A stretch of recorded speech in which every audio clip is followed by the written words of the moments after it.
What a joy it is for me to be here with you guys tonight. Thanks for having me. Thanks for coming. I know it's a busy life and there are many complications, so it's a real honor that you would take time out of your busy lives to be here. Now, to be quite honest, I promised the Lord that I would go to the field for 5 years.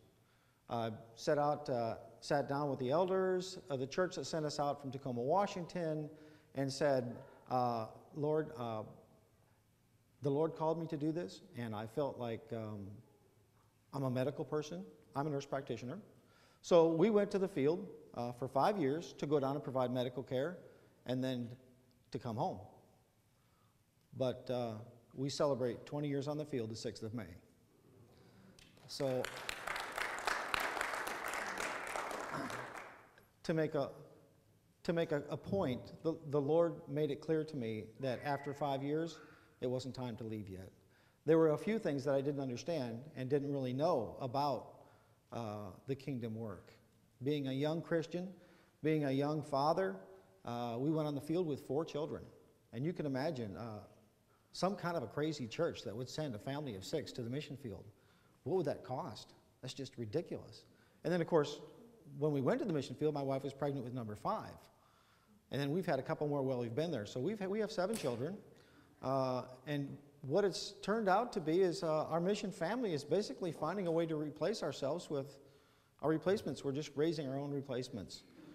And that's been working out for us. And God's pretty smart in that way. Now, as medical missionaries, we went to the field to provide care and to basically earn the right to share the gospel. Now, you've heard this probably said 1,000 times. People really don't care what you know until they really know how much you care. And this is so true in the mission field. As we went down to the Dominican Republic with our family, and probably the best missionaries we had were our children. Little kids draw so much attention that everyone would come, and everyone down there is in a different culture, and so we looked different than a lot of them. They'd want to come and touch the girls' hair, and they'd want to come and look at them and talk to them and hear us speak English, and it was just a lot of fun. It was very interesting, and we were able to draw a pretty good audience wherever we went. But as medical missionaries, we went into some difficult places. And you're aware that in countries like the Dominican Republic where we live, which is on the same island as Haiti, there's a lot of spiritism and black magic and voodoo and some bad spirits like that. And what people in America seem to have forgotten is that we are in a time of spiritual warfare right now. For those of us that are here, it seems like everything's going pretty much okay. And I spoke to some medical students last evening, and many of them said to me, well, we really don't feel a conflict. I said, that's awesome. But look around. Has anyone noticed all the tsunamis and all the earthquakes and all the storms and all the weather pattern changes and all the things? As you read the Bible, you read the mention of wars and threats of wars and all the things that are going on in the world. You know, it could be that we're just about running out of time. It could be that we are seeing the end times coming. And what I have in my heart is an urgency, because the Lord said that He didn't want that any single person should be lost. So there's a great urgency to get the word out so the whole world might be reached with the gospel. And so that's sort of the basis. By our mission is we're sort of on a hurry-up offense. We feel like there's not a lot of time left. Now, as we went down to the Dominican Republic, my concept was to go in and do 3-day clinics. We would go into a village, and the first night, show the Jesus movie, and we would go into places where there wouldn't be any electric at all, like after 7 o'clock at night. So we'd bring in a projector and a little generator, and we'd have our own electric, and we'd project the Jesus movie up on a sheet or a wall somewhere, and everybody in the village would come out. They had no movie theaters, they had no bowling alleys, they had nothing but a bar. And so we could draw a crowd of a couple hundred people, easy, and show the Jesus movie, and they'd all come out and watch. And so we'd show the Jesus movie the first night, and then the next morning I'd start seeing patients. At about 9 o'clock in the morning, and I would pretty much see patients all day long till they're all have been seen and gone. Now the first night, with the Jesus movie. We would announce them, invite them to come. They'd all come the second day. And on the third day, we wouldn't do any medical care. We'd go door to door and do cold call evangelism. So we'd take Bibles with us, break down in groups of 3 or 4, and go from door to door and basically share the gospel with people and give them a New Testament. And in that way, almost everyone was feeling a little bit better from the medicine they got the day before. And in this 20 years, we've actually done 596 of these clinics. And in these 596 clinics, of a wide variety of clinics, we've treated over 175,000 patients, free of charge, with all their medicine, free of charge. And as a direct result of that effort, over 6,500 people have raised their hand and accepted Jesus Christ as their personal Lord and Savior. That's a tremendous privilege to be a part of that. And so I'm here to talk about those churches and those people and that opportunity. Now, in one of the very first of these clinics, I was seeing patients, saw patients all day long, still seeing patients at 2 o'clock in the morning, because as a young medical care provider, I had this concept that I will treat everybody that's here, and when there's no one left, I'll stop. 2 o'clock in the morning, I'm still seeing patients. And of course, a witch doctor came into me, and he had a handful of dust in one hand, and he blew the dust on me, and he cursed my family. And I have to tell you with great grief that within a week, my son drowned in our backyard. And of course, I had laughed in the witch doctor's face because I don't give the devil any power. A week later, we were doing another clinic. We decided to stay. A week later, we were doing another clinic. My son was playing cops and robbers with the boys in the yard.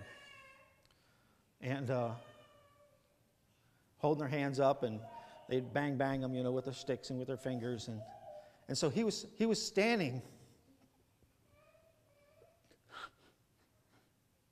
He was standing up on top of a brick structure and fell into a 38-foot deep well. 12 feet of water in the bottom. And there was a lot of commotion outside. My wife was given injections. She was given shots, routine vaccination. She's a registered nurse. I was seeing patients, giving out medicine. Our other children were there. Her parents were there, so the grandparents were there. And this great commotion occurred, and they told me, the little American boy fell in the well. So 7 days after my first son drowned, and my other son was in the well. And he was like 7 years old and didn't know how to swim. So we were sure he was going to die. The first thing that you say to yourself is, Lord, why do bad things happen to good people? How is that possible? We came to do your work, your will, in your way. How is that possible? I want to start by telling you tonight, bad things do happen to good people. Get over it. And sometimes, unfairly, good things do happen to bad people. I don't understand why, but that's not for me to understand. What's for me to understand is faithfulness. And as our second son was in the water, a man that dug the well said, well, I have a rope that long. And he went to get his rope. They wouldn't let me go down. And they went down and they pulled Joey out.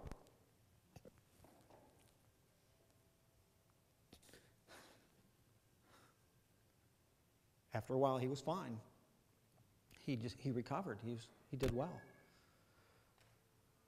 That was the beginning of a very long and difficult mission time for us on the field.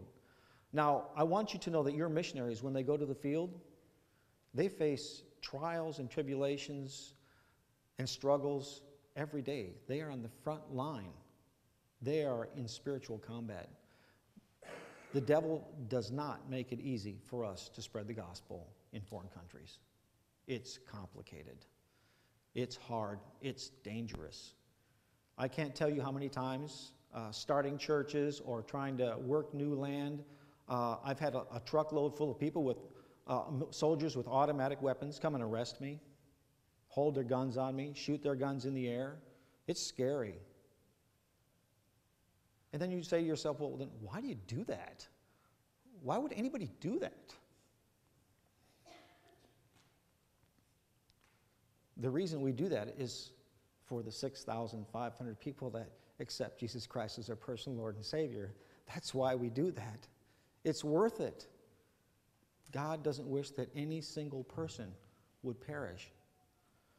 So we went to do medical care, but there's always things that you don't know. I didn't know that after you did the medical care, and let me go back to the witch doctor story for just a moment. So the witch doctor had done this, and word got out. What happened to my son?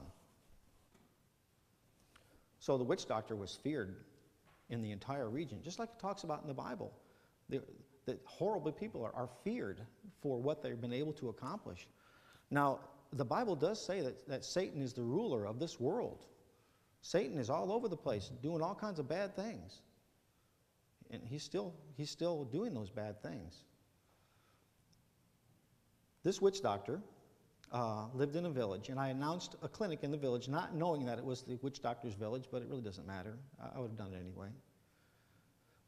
So after I announced the clinic in the village, they called me up and they said, Gary, don't come. Don't come.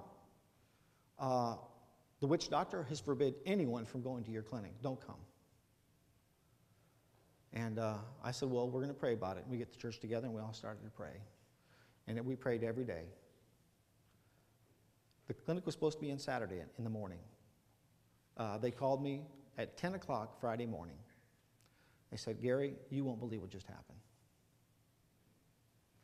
There was a busload full of people headed down to the village, and they went around a corner, and a truck had just dumped gravel, and they hit that gravel, flew off the edge of the road, down a 100-foot embankment, and landed in the back of the bus, and one person died.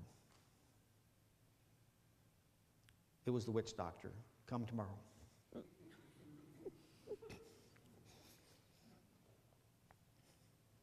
We came, we did the clinic.